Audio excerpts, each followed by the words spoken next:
some little things that should probably be bigger things, but it's the end of the week and I don't want to think all that hard right now. Ronald Acuna Jr. winces in pain after being hit by a pitch from Miami Marlins starter Jose Urena. John Bosmore, the Associated Press, figures baseball would screw it up. Bit late to this, but this ridiculous, needless drilling of Atlanta's Ronald Acuna Jr.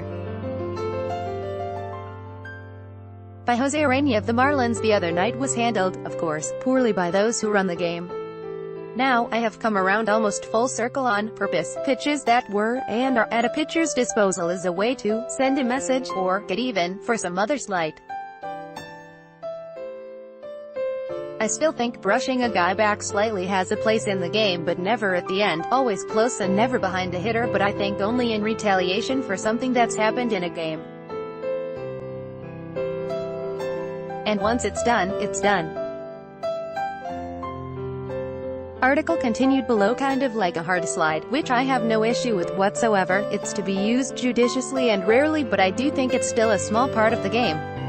It is not, however, ever cool to plunk a guy with the first pitch of a game solely because he's been wearing your staff out for days, which is precisely what Urena did in what has to be one of the Bush League moments of the season. And I'm glad the Braves reacted as they did and were as angry as they were. It was a classless act and I wish someone could have gotten to Urena somehow. Plus, it's outstanding that Acuna didn't miss a game and was back in the lineup last night.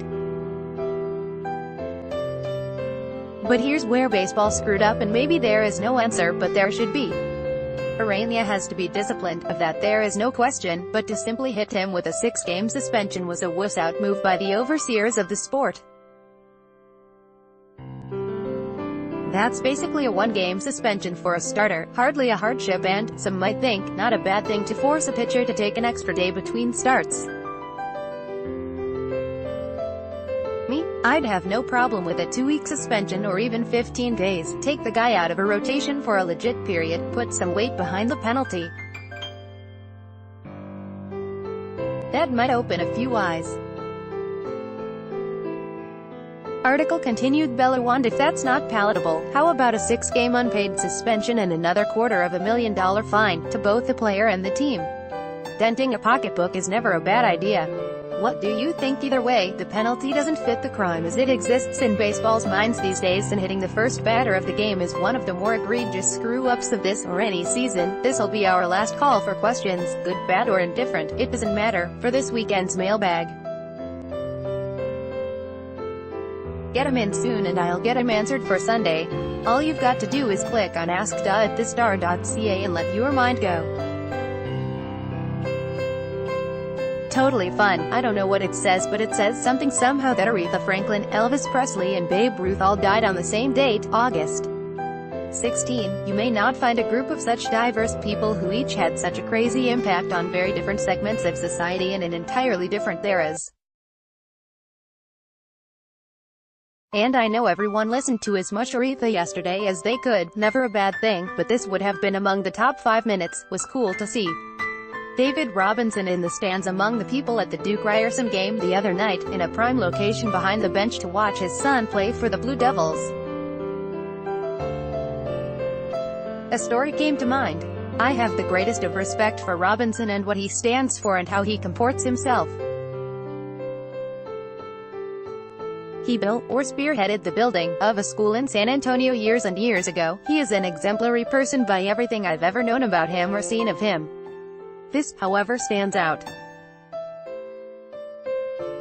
I probably saw him play somewhere around 55 to 65 times over the years, in regular seasons games, all-star games, Olympics, NBA Finals, and every single time, without fail, he stood ramrod at military attention for every single national anthem. No shuffling of feet, no staring off into space, no goofing around, nothing. Full attention. Every single time. That level of respect and discipline is, sadly, lacking in so many these days. Shockingly, I haven't paid close attention to the NBA's video game league this season. I still think Twitch is a tiny convulsion and not a thing you watch on a computer screen, and I am not alone in that. But anyway, the regular season is over, the playoffs are set and it's Toronto-Cleveland in the first round. Toronto, Cleveland, if LeBron plays, we got ourselves a story. Doug Smith is a sports reporter based in Toronto. Follow him on Twitter, @SmithReps.